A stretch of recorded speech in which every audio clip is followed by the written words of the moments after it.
There's no reason to be walking around with a mask. When you're in the middle of an outbreak, wearing a mask might make people feel a little bit better, and it might even block a droplet, but it's not providing the perfect protection that people think that it is. And often there are unintended consequences. People keep fiddling with the mask and they keep touching their face. And can you get some schmutz sort of staying inside there? Of course. But when you think masks, you should think of healthcare providers needing them and people who are ill. Masks are not 100% protective. That doesn't mean that you walk around without a mask. Ooh, please wear a mask.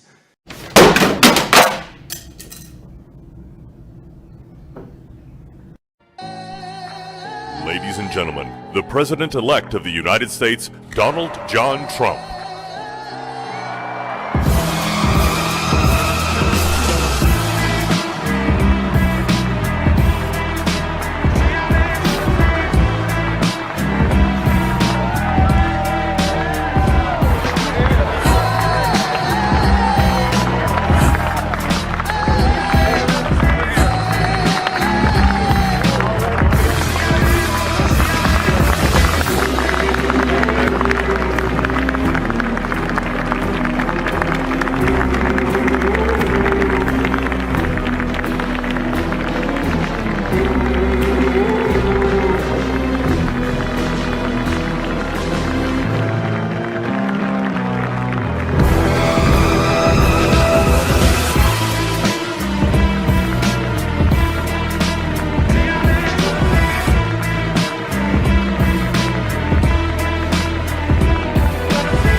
Candidate and former Vice President Joe Biden finds himself in more hot water this week. Just confirmed, a Ukrainian court ordered Joe Biden to be formally listed in a criminal case. The crime? The alleged firing of Ukraine's former prosecutor general Viktor Shokin in exchange for dropping an investigation into Joe Biden's son, Hunter Biden, and the company for which he was a board member, Burisma Oil. Shokin formally called for an investigation into his firing back in February of 2020, claiming the Ukrainian government at the time relieved Shokin of his post in exchange for $1 billion in loan guarantees promised by Biden, a bribe Biden himself admitted to doing. If the prosecutor's not fired, you're not getting the money. Well, son of a bitch. Got fired. But at the time Shokin called for this case back in February, the courts listed one of the defendants as an unnamed American, an individual widely understood to be Joe Biden, Obama's Ukraine point man. But Biden was never formally named. Now, the courts have ruled it is improper to conceal Biden's name and that there is sufficient evidence to proceed with an investigation. The ruling cannot be appealed. Another key development in this story is the release of a series of telephone conversations that has garnered major questions.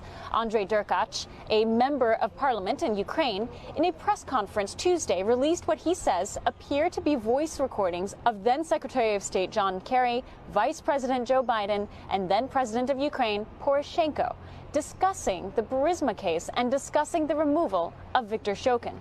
Neither Kerry, Biden, nor Poroshenko have affirmed the verity of these recordings. The recordings appear to have been leaked from government officials and whistleblowers, but are currently being verified. Ukrainian President Zelensky stated he anticipates more developments over the course of the summer and says the case could qualify as high treason.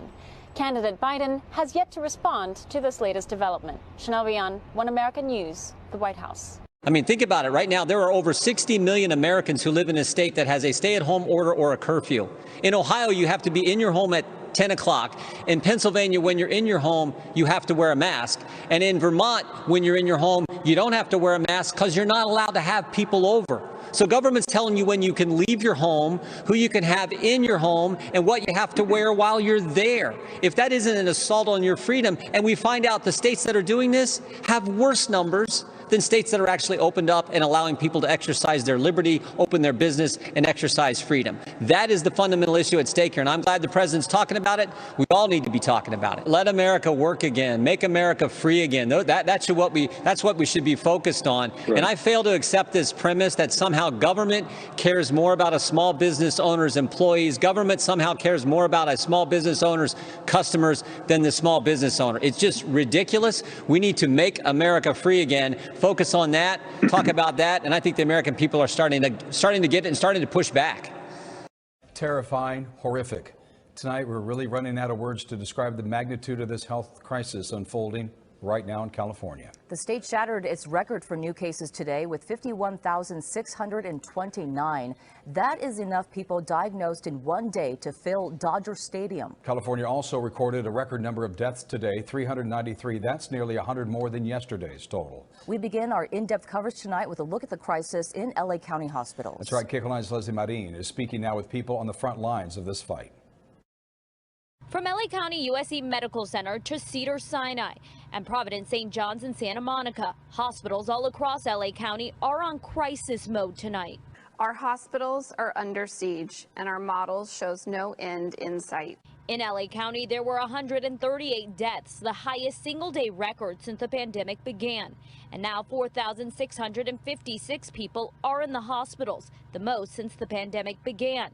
Some emergency rooms are so packed that ambulances are now waiting hours to drop off patients. This is a quick video, guys, quick live stream to show you where the heroes work with Dignity Hospital, Dignity Health, whatever.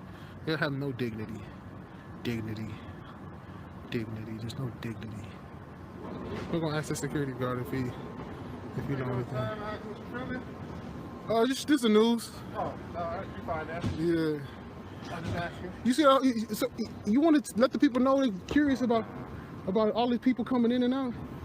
Because they telling us on the news, they saying like it's the most packed it's ever been, that we ain't never seen hospitals like this before ever in Los Angeles County. But then I come out here. It ain't bad. That's what I'm saying. I come out here, I'm like, I expect to see, I mean, just based off what they telling us, I'm expecting to see, people lining up to get in. I come out here, I just see, just chilling up in front, like. The media. That's what I'm saying. I work here, I got earpiece right here in my ear. I hear everything that comes through here. Right. We only had like 3 traumas so far this year. We can go ahead and get up out of here, guys. We already got what we thought this whole time. I've been going to every hospital in the city. I've been down to Inglewood. Hey, y'all, come look at this. Now, I want to ask about something that President-elect Biden said this week. He said the darkest days in the battle against COVID are ahead of us. Dr. Fauci, as you know, over 100,000 of our fellow Americans spent their holiday hospitalized with COVID-19, and we're averaging nearly 200,000 new cases, more than 2,000 deaths each day. Do you agree that the worst is still yet to come? You know, I do, Dan, and the reason I'm concerned, and my colleagues in public health are concerned also, is that we very well might see a post-seasonal, in the sense of Christmas, New Year's surge. And as I've described it, as a surge upon a surge, because if you look at the slope, the incline of cases that we've experienced as we've gone into the late fall and soon to be early winter, it is really quite troubling. You mentioned the numbers yourself quite correctly when you're dealing with a baseline of 200,000 cases, new cases a day, and about 2,000 deaths per day. With the hospitalizations are over 120,000, we're really at a very critical point. If you put more pressure on the system by what might be a post-seasonal surge because of the traveling and the likely congregating of people for, you know, the good, warm purposes of being together for the holidays, it's very tough for people to not do that. And yet, even though we advise not to, it's going to happen. So I share the concern of President-elect Biden that as we get into the next few weeks, it might actually get worse.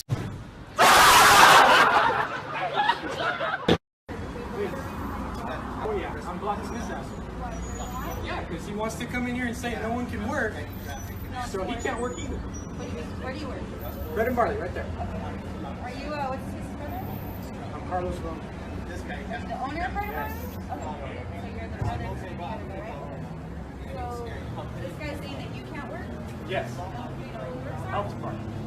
The health department? Yeah, he decided to come today and take pictures of people outside and say that you gotta fine us and we can't work out here. So if we can't work, he can't work. Okay, can you do me a huge favor? I'm not moving my truck. Better get your supervisor out. Get John fucking Curley out. Because I ain't using my truck. The chief is not coming. Someone's coming. I'm not moving. We're talking to him already. He's not coming. But so that traffic can get through, can move it forward. This is what happens He's not when gonna go people anywhere. get desperate. He's not going to go I'm anywhere. desperate. Okay, he's not Who's gonna pay her car payment?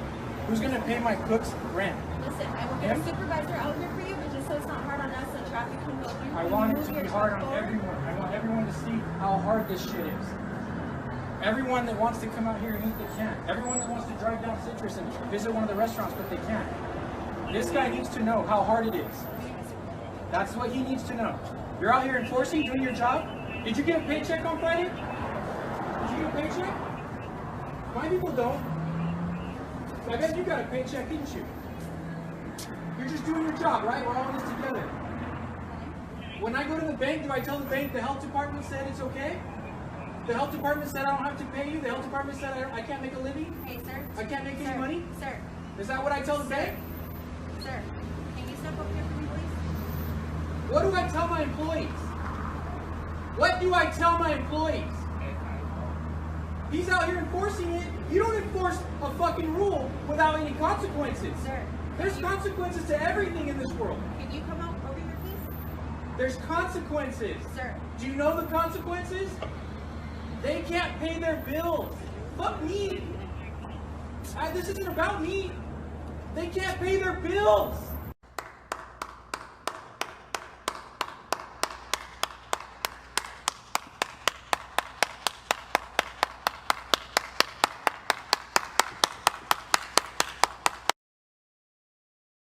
The government should have never shut down private business in the first place.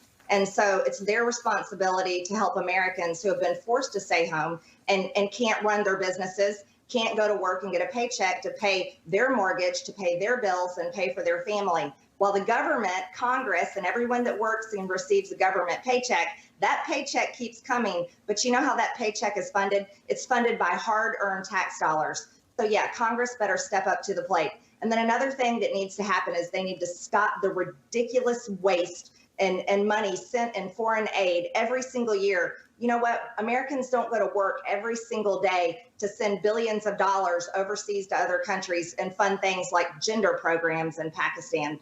People are fed up with it. Congress is responsible for budgets, not President Trump. If you have managed to retain your sanity during this time of widespread insanity, I applaud you and wish to assure you that you are not alone. Many, many people all around the world are defying orders. They are protesting against these lockdowns. They are standing up. They are disobeying. But of course, the corporate-controlled press don't want you to know that disobedience is an option on the table, and they will not report on this. But disobedience is an option. Open your business. Leave your home. Do not ask for permission. Disobey. To those who are still advocating for lockdowns, I encourage you to do so to the face of those parents who have lost their teenage children due to suicide as a direct result of the shutdowns, and tell them that their child's death doesn't matter because it wasn't listed as being due to COVID-19. Or do so to the face of the tens of thousands of others who have already lost loved ones as a direct result of these shutdowns, or the hundreds of thousands more who will die as long as these lockdowns endure. If you are advocating for lockdowns, you are complicit in tearing families apart. You are complicit in inflicting untold suffering on millions of people around the world. You are complicit in casting the poorest and most vulnerable in our societies into even further grinding poverty. You are complicit in murder. A line is being crossed right now. Which side of history are you on? Make your decision now and make it wisely, because your actions during these times will not be forgotten. You have been warned. This is James Corbett of CorbettReport.com. Truck. We're surrounded, Commander.